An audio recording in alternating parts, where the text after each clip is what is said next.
বিসমিল্লাহির রহমানির রহিম। Hello viewers, আসসালামু আলাইকুম। আশা করি সবাই ভালো আছেন। বাংলা ক্লাসে আপনাকে স্বাগত জানাচ্ছি। আমি মোহাম্মদ রাশিদুজ্জামান। প্রতিনিয়ত বাংলা ব্যাকরণের গুরুত্বপূর্ণ বিষয় নিয়ে আমি আপনাদের সাথে হাজির হই।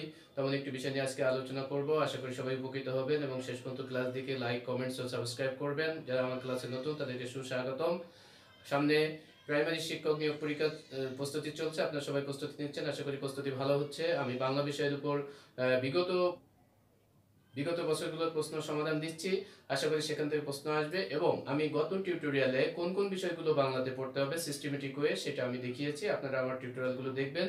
আশা করি আজকে 2015 সালে প্রাইমারি শিক্ষক নিয়োগ পরীক্ষায় একটি প্রশ্ন এসেছিল, অর্থাৎ বিভিন্ন প্রশ্ন এসে বিভিন্ন সেটে প্রশ্ন হয়, বিভিন্ন অঞ্চল ভিত্তিক প্রশ্ন হয়। আমি আজকে তেমন একটি অঞ্চলের প্রশ্ন দেখাবো। এখানে 16টি বাংলা প্রশ্ন এসেছিল, বিশেষ করে 20টির মতো প্রশ্ন আসে। 16, 15, 16, 17, 18, 19, 20, 21 হতে পারে।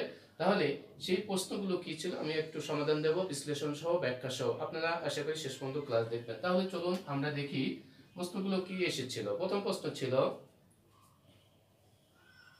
দেখেন, ভাষার ক্ষুদ্রতম একক কি বা উপাদান কি? যদি ক্ষুদ্রতম একক থাকে, উপাদান থাকে, একই কথা, উপকরণ থাকে, তাহলে ভাষার মূল উপাদান কি এটাও পরীক্ষায় থাকতে পারে। ঠিক আছে, ভাষার মূল একক, ক্ষুদ্রতম একক হচ্ছে ধ্বনি। যদি এখানে অর্থবোধক ধ্বনি, ধ্বনি একই কথা। যেহেতু ধ্বনি আমরা কেন বলছি, কারণ উচ্চারণে, এই উচ্চারণ করতে গেলে অবশ্যই অর্থ থাকতে হবে। অর্থপূর্ণ ধ্বনি বা ধ্বনি একই কথা। এখন যদি এখানে ভাষার ক্ষুদ্রতম একক যদি উপাদান থাকতো, একই কথা হতো। ঠিক আছে, তাহলে ভাষার ক্ষুদ্রতম একক বা ভাষার মৌলিক উপাদান বা মূল উপাদান একই কথা, ধ্বনি হবে অ্যান্সার। এখন যদি থাকতো ভাষার উপাদান না থেকে যদি থাকতো উপকরণ, ভাষার মূল উপকরণ যদি এটা থাকতো, তাহলে উপাদানের উপকরণের পার্থক্যটা কি? এই জায়গা কিন্তু একটু বোঝার ব্যাপার আছে। উপাদান মানে কোনো লিমিট নেই, আনলিমিট, আমি যা বলবো সেটাই। তাহলে আমরা যত ভাষা বলি সবগুলোর উপাদান হচ্ছে ধ্বনি। আর উপকরণ বলতে একটা নির্দিষ্ট সীমা বোঝাবে, নির্দিষ্ট সীমা। তাহলে ভাষার যে নির্দিষ্ট সীমা সেটা হচ্ছে বাক্যের মধ্যে সীমিত থাকে। আমরা যখন বলবো আমি ভাত খাই, এরপরে এটা কিন্তু একটা বাক্য। তাহলে ভাষার মূল উপকরণটা হচ্ছে বাক্য। তাহলে উপকরণের একটা সীমা আছে, বাক্যের একটা সীমা আছে, সাবজেক্ট, অবজেক্ট, ভার্ব, উদ্দেশ্য, বিধেয়, ক্রিয়া। কিন্তু উপাদান যখন বলবো ধ্বনি, ধ্বনির কিন্তু সীমা নেই, যা বলবো তাই কিন্তু ধ্বনি। সেটা একটা বাক্য, দুটো বাক্য, তিনটা বাক্য, আমার একটা 10টা পৃষ্ঠা, একটা রচনা, অর্থাৎ আমি যত কথা বলবো সবগুলো হচ্ছে উপাদানের মধ্যে থাকে, অর্থাৎ ধ্বনিতে থাকে। তাহলে ধ্বনি হচ্ছে উপাদান থাকলে হবে যার সীমা নেই, আর উপকরণ থাকলে সেটা হবে বাক্য। ঠিক আছে, যার সীমা আছে, অর্থাৎ নির্দিষ্ট কাঠামোর মধ্যে সীমাবদ্ধ। তাহলে এটা খেয়াল রাখতে হবে। আবার যদি পরীক্ষায় আসে বাক্যের ক্ষুদ্রতম একক কি, এখন এই বাক্যের ক্ষুদ্রতম একক বা মৌলিক উপাদান, বাক্যের যদি ক্ষুদ্রতম একক আসে তাহলে হবে শব্দ। আবার যদি শব্দের ক্ষুদ্রতম একক আসে তাহলে হবে বর্ণ। এই বর্ণকে আর ক্ষুদ্র অংশে ভাগ করা যায় না। তাহলে আমাদের কয়েকটা জিনিস পেলাম। দেখেন, ভাষার ক্ষুদ্রতম একক বা মৌলিক উপাদান হচ্ছে ধ্বনি, ভাষার মূল উপকরণ হচ্ছে বাক্য, বাক্যের ক্ষুদ্রতম একক বা মূল উপাদান হচ্ছে শব্দ, এবং শব্দের ক্ষুদ্রতম একক হচ্ছে বর্ণ। তাহলে এই যে ভাষা, এই অংশ থেকে একটা প্রশ্ন এসেছে 2015 সালে, আপনারা এটা খেয়াল করবেন। তাহলে এটা আশা করি বুঝতে পারছেন।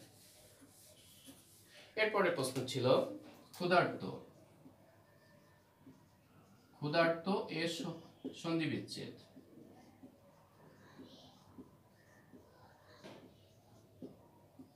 এটা আমরা অনেক সময় ভুল করে থাকি, আমরা যে ক্ষুধা যোগ আর্ত এরকম দেখি। তাহলে একটা জিনিস খেয়াল করবেন, সন্ধিতে একটা নিয়ম আছে। দেখেন, অ অথবা আ এরপরে যদি রিত আসে তাহলে ওই শব্দের উচ্চারণ হয় আর। এখন দেখেন, আগে হচ্ছে নিয়ম, তারপরে হচ্ছে এটা। আর আমরা যদি এটা থেকে এটা আসি, যারা ব্যাকরণ তৈরি করছে তারা আগে ভাঙছে, তারপরে নিয়ম তৈরি করছে। আর আমরা হচ্ছে আমাদের মনে করেন পরীক্ষা থাকবে এইটা, আমরা তো আর ভেঙে দেওয়া থাকবে না, বৃত্ত হবে কি আর হবে বা আর্ত হবে, এটা কিন্তু দেওয়া থাকবে না, আমাদের মূল শব্দ দেওয়া থাকবে। তাহলে আমরা দেখেন এখানে এইটাকে আগে ধরবো। তাহলে যে শব্দের উচ্চারণে দেখেন আর আছে, তাহলে ক্ষুধার, তাহলে এখানে দেখেন আর আছে, যখন আর থাকবে তখন আমরা এইটা দিয়ে ভাঙবো। এটা খেয়াল রাখতে হবে। ঠিক আছে, যখন কোন শব্দের উচ্চারণের শেষে আর আসবে তখন রিত কথাটা দিয়ে ভাঙবে এবং প্রথম অংশের সাথে অ বা আ থাকবে, এটা খেয়াল রাখতে হবে। তাহলে ক্ষুধার্ত, দেখেন ক্ষুধার, এখানে উচ্চারণে আর আসতেছে, তাহলে আমরা রিত দিয়ে ভাঙবো, এটা নিয়ম আছে। অ বা আ এর পরে উচ্চারণে রিত আসলে ওই শব্দের উচ্চারণ আর হয় এবং সেটা এই রেফে পরিণত হয়ে যায়।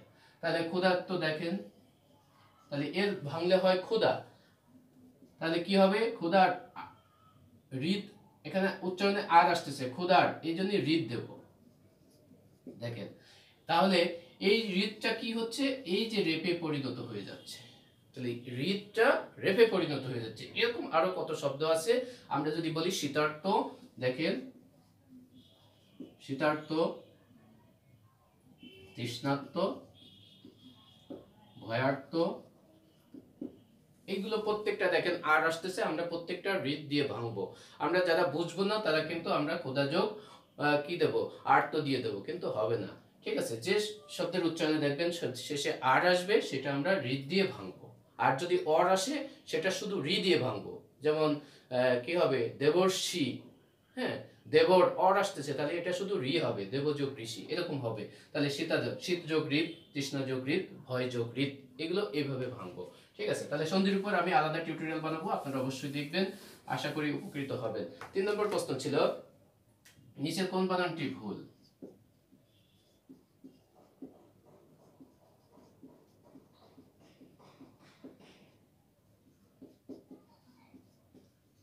অনেক সময় থাকতে পারে কোনটা শুদ্ধ, আবার কোনটা থাকবে অশুদ্ধ, কোনটা ভুল, কোনটা সঠিক, এরকম থাকতে পারে। তাহলে নিচে দেখাচ্ছি,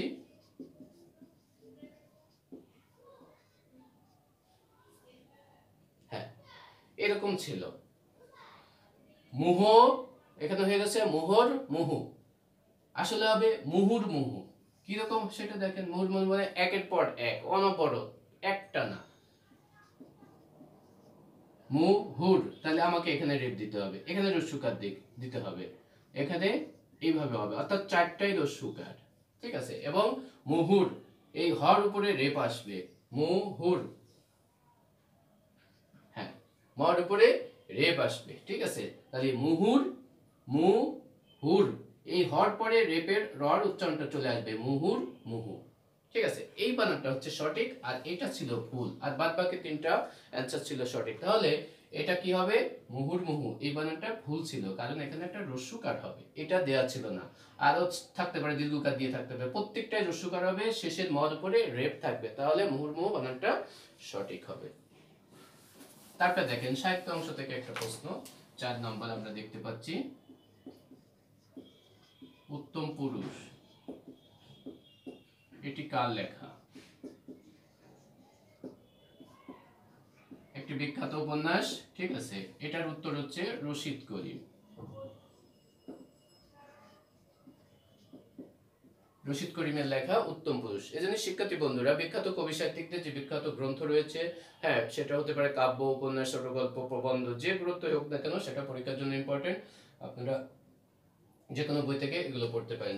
বাংলা সাহিত্যের ইতিহাস মাহবুবুল আলম, এই বইটা নির্ভরযোগ্য, এখান থেকে পড়লে আপনারা পারতে পারবেন। ঠিক আছে, 5 নম্বর প্রশ্ন কি আসছিল, আচ্ছা শশাঙ্ক, শশাঙ্ক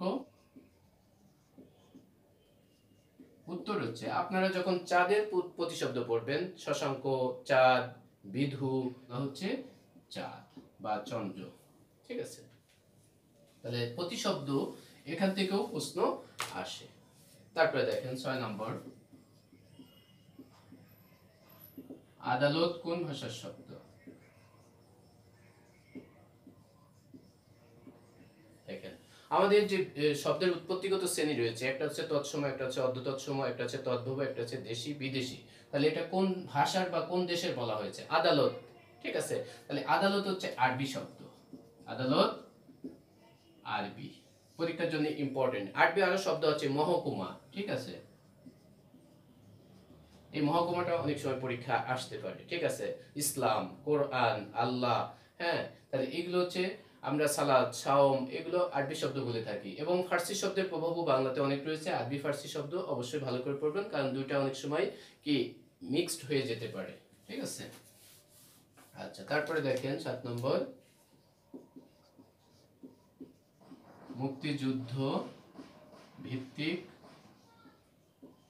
উপন্যাস, এটা সাহিত্য অংশ থেকে কোনটি? ঠিক আছে, মুক্তিযুদ্ধ ভিত্তিক, ভাষা আন্দোলন ভিত্তিক, হ্যাঁ গণ অভ্যুত্থান ভিত্তিক, অর্থাৎ যুদ্ধ সংক্রান্ত যে কবিতা, গল্প, উপন্যাস, নাটক, টেলিফিল্ম যা আছে না কেন সেগুলো আপনাদের অবশ্যই ভালো করে পড়তে হবে, ঠিক আছে? সেটা পরীক্ষা আসার মতো। যেমন দেখেন উত্তর ছিল জাহান্নাম হতে বিদায়, ঠিক আছে? এটা ছিল মুক্তিযুদ্ধ ভিত্তিক উপন্যাস। সেটা হচ্ছে কার লেখা? শওকত ওসমানের। শওকত ওসমান হিউজ পরিমাণ উপন্যাস লিখেছেন, ঠিক আছে? জননী লিখেছেন, তারপরে বিখ্যাত বিখ্যাত তার উপন্যাস রয়েছে। তাহলে আমরা এগুলো পড়বো। জাহান্নাম হতে বিদায় এটা হচ্ছে মুক্তিযুদ্ধ ভিত্তিক উপন্যাস। 8 নম্বর প্রশ্ন ছিল তালব্য বর্ণ কোনটি?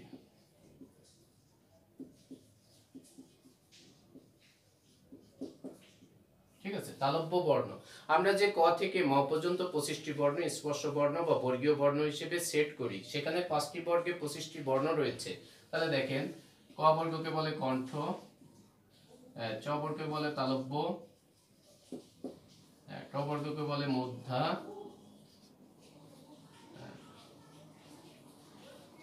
ত বর্গকে বলে দন্ত, আর প বর্গকে বলে ওষ্ঠ, ঠিক আছে?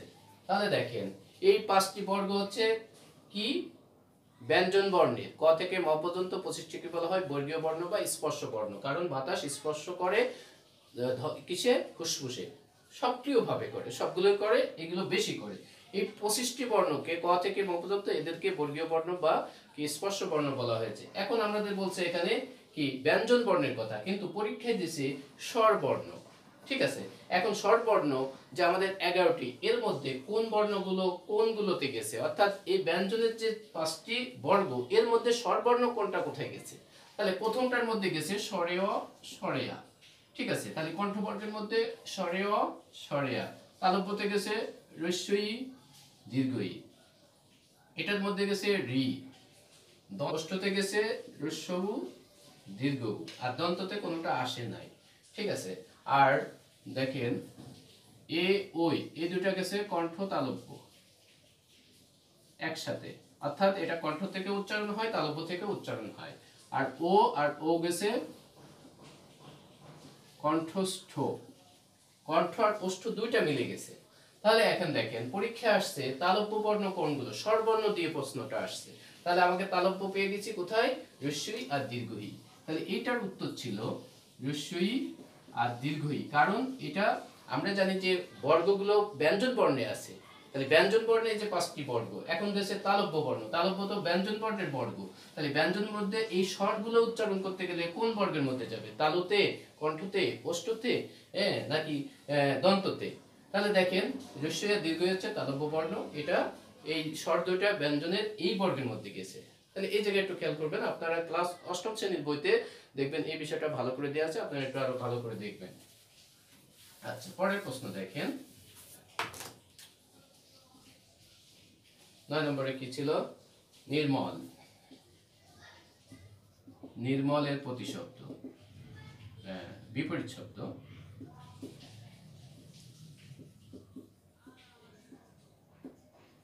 নির্মল শব্দের বিপরীত শব্দ কি? নির্মল শব্দের অর্থ হচ্ছে স্বচ্ছ, পরিষ্কার। তাহলে এর বিকল্প শব্দ প্রতিশব্দ দিনে দেশে কি?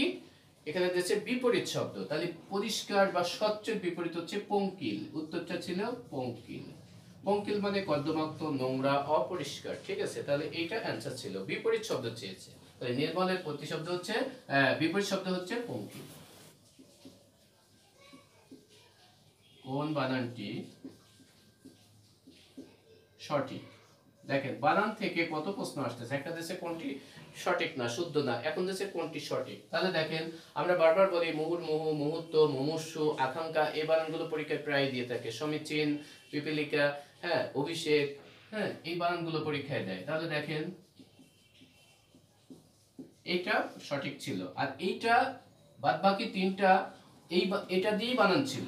দেখা যাচ্ছে প্রথমটা দ্বিতীয়কার ছিল, দ্বিতীয়টা রস্যকার, এবং তর নিচে ব দেওয়া আছে, তয় রেপ দেওয়া নেই। তাহলে মুহূর্ত মাঝখানে দীর্ঘকার, তর উপর রেপ, আর প্রথমটা রস্যকার। তাহলে মুহূর্ত বানানটা পরীক্ষায় অনেক সময় আসে, ঠিক আছে? তারপরে দেখেন হ্যাঁ, কর্ম সম্পাদনে পরিশ্রমী।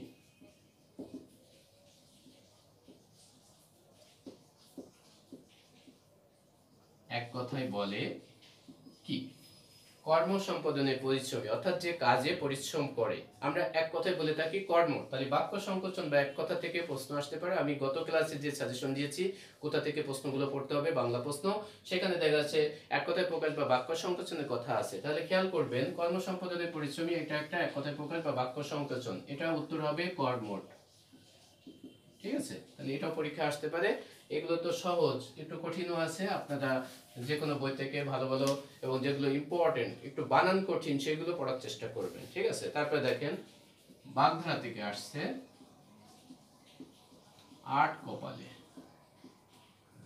ঠিক আছে, আট কপালে আমরা এই বাগধারাটা প্রায় বলে থাকি। আট কপালে কি? হতভাগ্য, হতভাগ্য অর্থাৎ যার ভাগ্য খারাপ, হতভাগ্য। আরেকটা আছে ইঁদুর কপালে। ইঁদুর কপালে থাকে হচ্ছে মন্দা, সেটা হচ্ছে মন্দভাগ্য। আট কপালে হচ্ছে হতভাগ্য, এটা খেয়াল রাখবো। দেখেন 13 নম্বর, কোনটি বাংলা ধাতু? হ্যাঁ দেখেন, ধাতু বাংলা ভাষায় ধাতু সমস্ত ধাতুকে বাংলা ভাষায় সমস্ত ধাতুকে তিন ভাগে ভাগ করা হয়েছে। একটা হচ্ছে মৌলিক ধাতু, একটা হচ্ছে সাধিত, আর একটা হচ্ছে সংযোগমূলক। এই মৌলিকের মধ্যে আবার তিন প্রকার, একটা হচ্ছে বাংলা, সংস্কৃত, আর একটা হচ্ছে বিদেশি। ঠিক আছে, এর মধ্যে বলছে বাংলা। আমাদের বাংলা শব্দ ভান্ডারে বাংলা শব্দের পরিমাণ একেবারেই কম। বেশিরভাগ শব্দ বা এই যে ব্যাকরণিক আইটেমগুলো আমরা সংস্কৃত ভাষা থেকে নিয়ে আসছি, অর্থাৎ সংস্কৃত ভাষার সমস্ত নিয়ম কানুনগুলো পড়ানো হয়, ছন্দি, সমাস, প্রত্যয়, উপসর্গ। হ্যাঁ, এই যে ধাতু বেশিরভাগই সংস্কৃত ভাষার এই ব্যাকরণিক আইটেমগুলো, এই জন্য বাংলা ভাষার শব্দের পরিমাণ কম, ধাতুগুলোও কম। মাত্র দেখেন কয়েকটা: কাঠ, কাদ, জান, নাস, হাঁস, পর, কর, ধর, দেখ, অং, অং, আক। ঠিক আছে, এই মাত্র কয়েকটা ধাতু হচ্ছে সংস্কৃত, এর মধ্যে বাংলা ধাতু। এর মধ্যে পরীক্ষায় প্রশ্ন আসছে নিচের কোনটি বাংলা ধাতু? উত্তর ছিল এইটা, কাঠটা। ঠিক আছে, তাহলে পরীক্ষায় আসতে পারে আপনার সামান্য কয়েকটি, বেশি।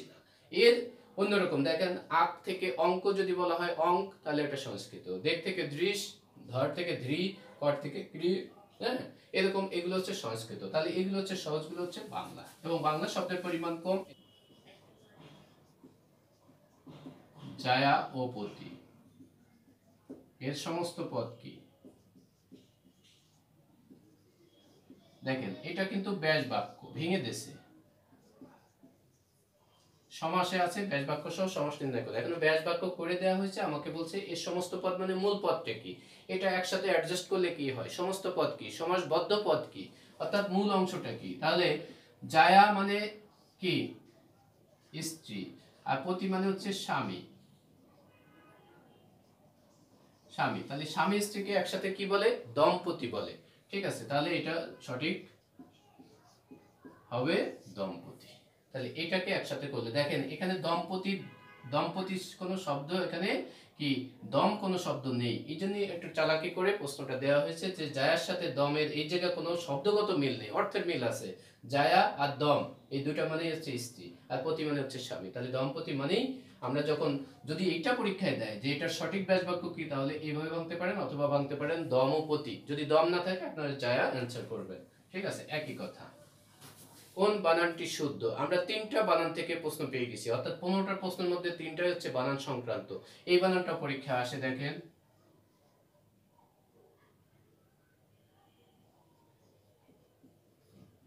শুশ্রূষা।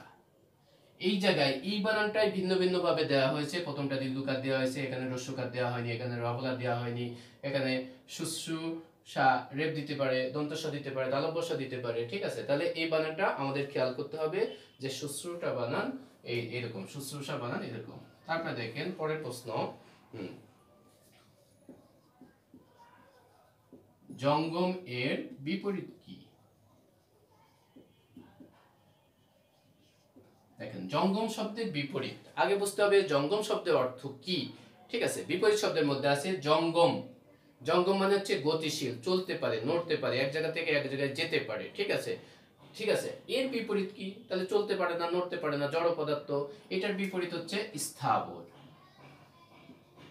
আমরা অনেক সময় বলে থাকি স্থাবর অস্থাবর সম্পত্তি। স্থাবর সম্পত্তি মানে জমি জাতি, যেটা নড়তে পারে না, এক জায়গা থেকে অন্য জায়গায় নেওয়া যায় না, সেটা হচ্ছে স্থাবর সম্পত্তি। আর এর বিপরীত হচ্ছে অস্থাবর বা জঙ্গম।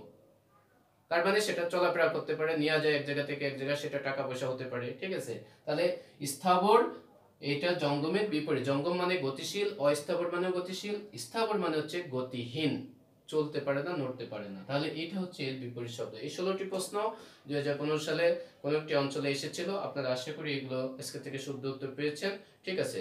আমি যে ওই যে তালব্য বর্ণের কথা বলছি, এটা বিভিন্ন গাইডে বিভিন্ন জায়গায় এটার উত্তরটা ভুল আছে। আমি সঠিকটা দিয়ে দিছি তালব্য বর্ণ রস্যই আর দীর্ঘই, আর ওখানে অ্যান্সার আছে রস্য উ বা দীর্ঘ, ঠিক আছে। ওইটা হচ্ছে, ওইটা হবে না, ঠিক আছে। তাহলে আপনার অষ্টম শ্রেণীর বইটা ওইটা দেখতে পারেন। আমি পরবর্তীতে আরেকটা পরীক্ষার প্রশ্ন সমাধান নিয়ে আসবো ধারাবাহিকভাবে, আপনারা দেখতে থাকবেন। সবাই ভালো থাকেন, আল্লাহ হাফেজ।